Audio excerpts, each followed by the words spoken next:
Hello everyone, welcome to another episode of FTB Infinity Evolved Skyblock with Arturio Emerys. Okay, so now we're going to talk about some of the changes that I made here.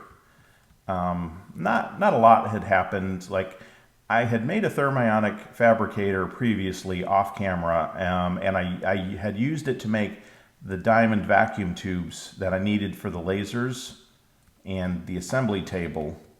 And then because that was all I needed it for at the time, I put it in a chest. Similarly, I made a carpenter off camera because there's some stuff you need carpenters for. There's little computer stuff. It's not chips, it's yeah, these things, circuit boards. So you use a carpenter to make these. And these are used to make various stuff down the road. We'll need these eventually. The other thing I did was I made a culinary generator. What these do is they convert food to energy. And they do it pretty efficiently. The better the food, the more energy they produce and the longer they run. And they work better than these hobbyist steam engines. So what I had been using the hobbyist steam engines for is for creating diamond chips. And I made a gold chip too by mistake. Okay, this thing here, I needed one of these for something that I'm going to show in a minute. And so I used these hobbyist steam engines for that. And it takes a long time because the hobbyist steam engines don't produce a lot of power.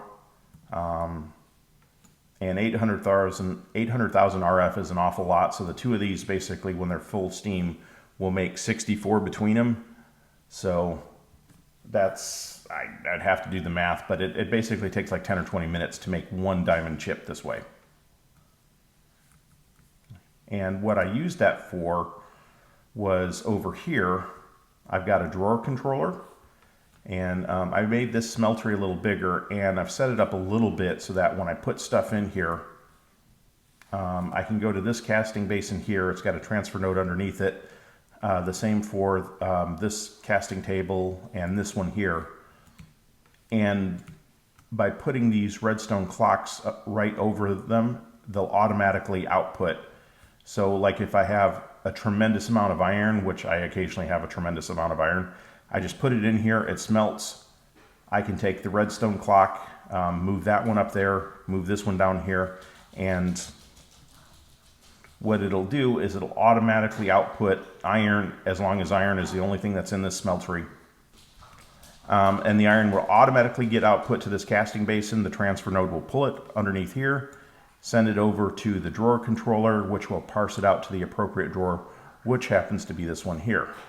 Now, I had made the drawers a while ago, but the drawer controller I didn't make because I had to have one of those diamonds. I'll show you. The drawers, the compacting drawers, are not too hard to make. They do take a little bit of iron, and they take a little bit of pistons. But other than that, it's just stone and a drawer of some type, and that will give you a compacting drawer. So this basically takes 3 pieces of iron, 2 pieces of redstone, and then a little bit of wood to make the pistons and the drawer, and then some stone. So that's not terribly difficult. And then the nice thing that the compacting drawers do for you is you put it in whatever mode you want, and like if I want a block of iron, I can get a block of iron out. If I want an ingot, I can get an ingot. Or if I want just a nugget, oh, why did it not? There we go. I can get just a nugget out. And so it automatically breaks down and puts together whenever you need it, which is very nice. And in old versions, this would do it for other stuff too that you couldn't normally break down and put back together. I can't think of an example. Oh, yeah, I can. Like if you put glowstone in here, it would have glowstone dust here and then full glowstone blocks there, and you could pull either out. Like you could pull glowstone out or you could pull glowstone bricks out. Let's try some of that real quick. Because like I said, that's how it would work in a previous version. I'm not sure if it works that way now. Let's see what it'll do with this. Will it even work? Yeah, it will. Cool. So I can pull, no, I didn't mean to pull it all out. I can take one out. I can put it back in. I can take an individual glowstone out and put it back in. So that's very cool. What's nice about that is that if I, want glowstone for these purposes, I can do it. And then it's like, I need glowstone for other stuff, for stuff in Botania and other things. I can pull the dust back out for those kind of recipes. So it's kind of cool, because sometimes when you break these with a pick or whatever, you don't get all 4 of them back. This way, if I have to break it back down, you always get it all back. You don't lose any. So that's very, very cool. I like that a lot.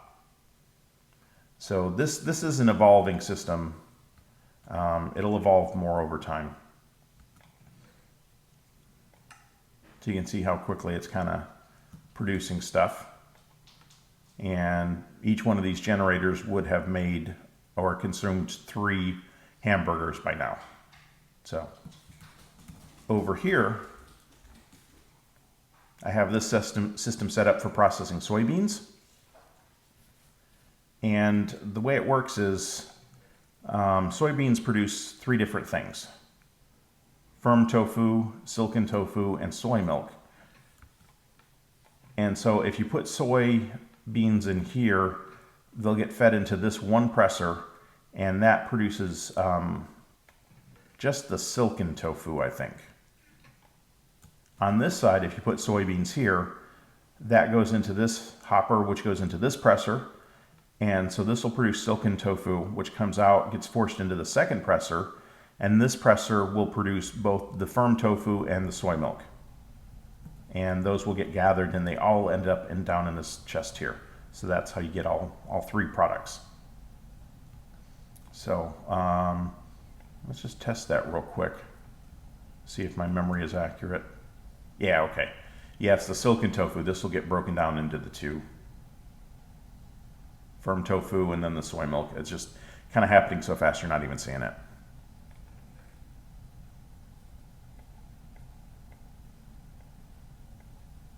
There we go.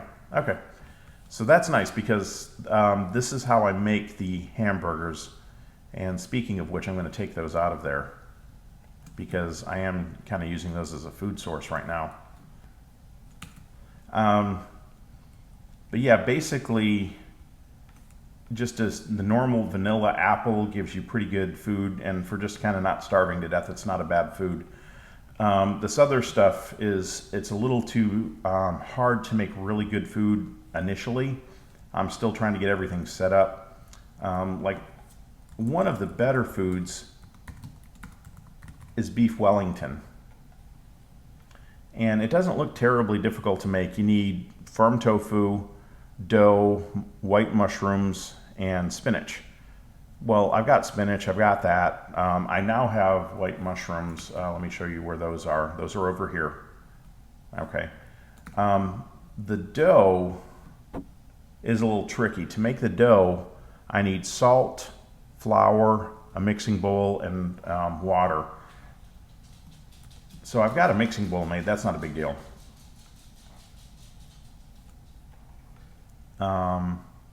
Where's my mixing bowl? Mixing bowl.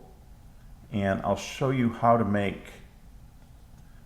salt real quick, and that'll kind of explain why I'm not making beef Wellington yet.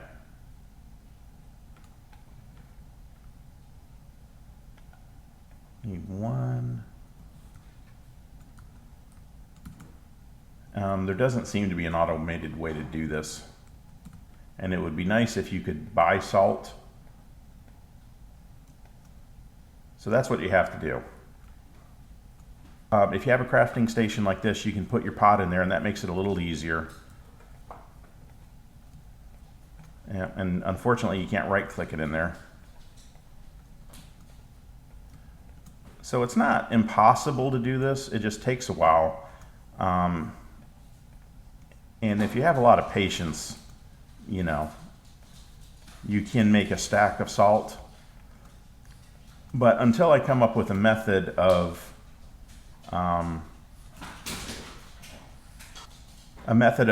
creating salt more easily or in quantities, some of these other recipes are just not gonna, I'm not gonna be able to make them in quantity. Let's see, flour, what do I need to do? Mortar and pestle, okay.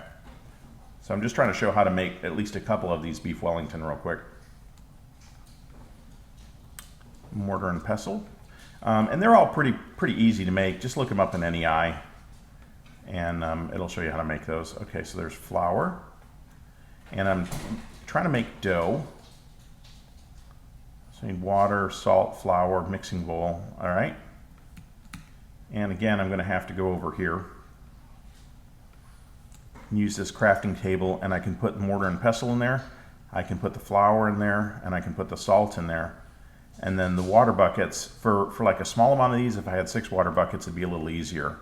So what I'm gonna have to do is I'm gonna have to do this.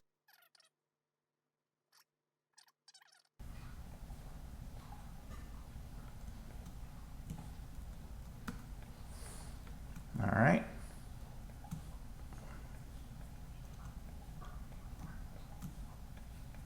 So you can see that this, you know, it's doable, but, you know, it's not easy to do. And surprisingly, beef Wellington seems to be the best food item in the game in terms of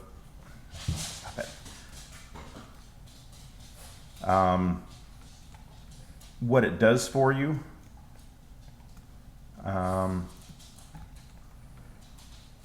But I mean, some of them are much harder to make. Some of them you have to make butter, you have to make cheese, and they're these long, convoluted, multi-step recipes.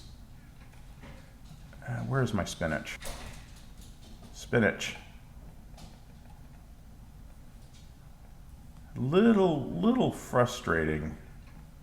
All right, so let's. Yeah, okay, it is shaped. As long as you have the ingredients, it'll make it.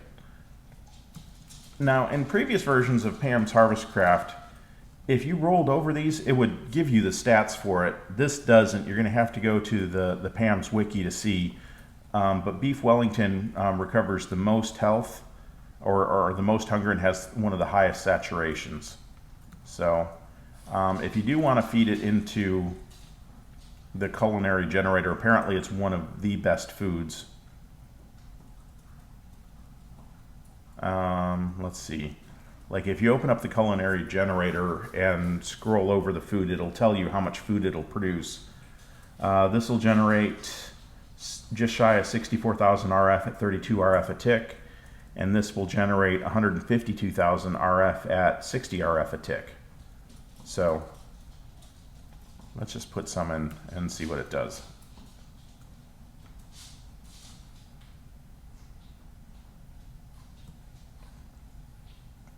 So initially, since this can only take 40 RF a tick at a time, this will initially fill this buffer, and then it'll start filling the buffer of the generators. Now these generators are not hard to make. These culinary generators, you have to make furnaces, and these require the compressed cobble to make them rather than the normal vanilla recipe. And then you have to have iron gears and pistons and firm tofu. So this is a little bit of work to do. You have to do some AgriCraft and Pam's Harvest Craft to get the soybean seeds. And you need to make a presser. And I think I made the pressers in a previous video. They take seeds to make now. So if you're going to do Pam's Harvest Craft anyway, if you just make these seeds, you can make pressers, but the problem is these seeds require you make other seeds, which require you make other seeds, and so you have to kind of, it really, for me, it just ended up being easiest to just kind of make all of them. And where is the other thing I made that I showed in a previous episode, and I didn't realize how useful this was. Yeah, so remember the other episode where I made the day bloom and the night bloom? Well, they all died and they turned into dead bushes. So, watering can. So if I go over here and I harvest this wheat real quick.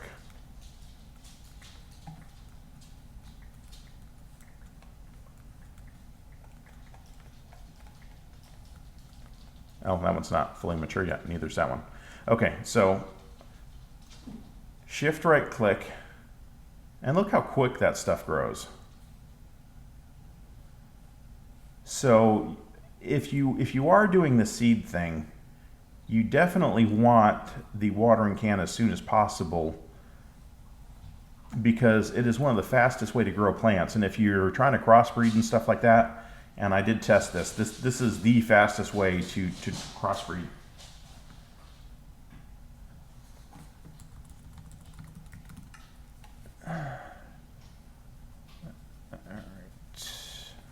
There's the recipe, and you need a little bit of steel, you need bone meal, you need a bowl, and then some of these seeds. And some of them you can do fairly early, like corn I think is a relatively early one. Barley's one you can do fairly quick. Rye, barley, and seeds, you know.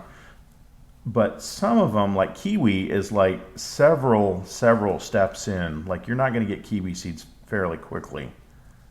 But you can get it before you've done every last one. So I would recommend definitely going through the tree and figuring out what it takes to make all of these. Make these seeds as soon as possible. Make yourself a watering can, then make all the others. It'll make your life much easier. Also, the other thing I would recommend is if you do build some kind of mob killer, it doesn't necessarily have to be this, just something that lets you kill mobs and get their bones, that'll help too. Or just, you know, do it the way I did, which was just kind of very slowly. It kind of took forever. Anyway, so I think that's all we're going to talk about today. Did a little bit of highlight of, now that you've got Pam's Harvest Craft, what you can do with it, and ways to make it a little easier to do that. I think that's all useful information. I'm still learning new stuff about Pam's Harvest Craft as we go. I thought I had a pretty good handle on it when we started the series, but I've learned a couple of cool things here and there, thanks to some of my viewers and also just doing research on the wiki and stuff like that. But if you liked the episode, please throw a like on it on YouTube. And if you haven't subscribed, it'd be great if you'd subscribe to my channel. And if you have any questions or comments, leave them on YouTube, and I will answer them as soon as I can. Thank you for watching. This is Arturio Emerys signing out.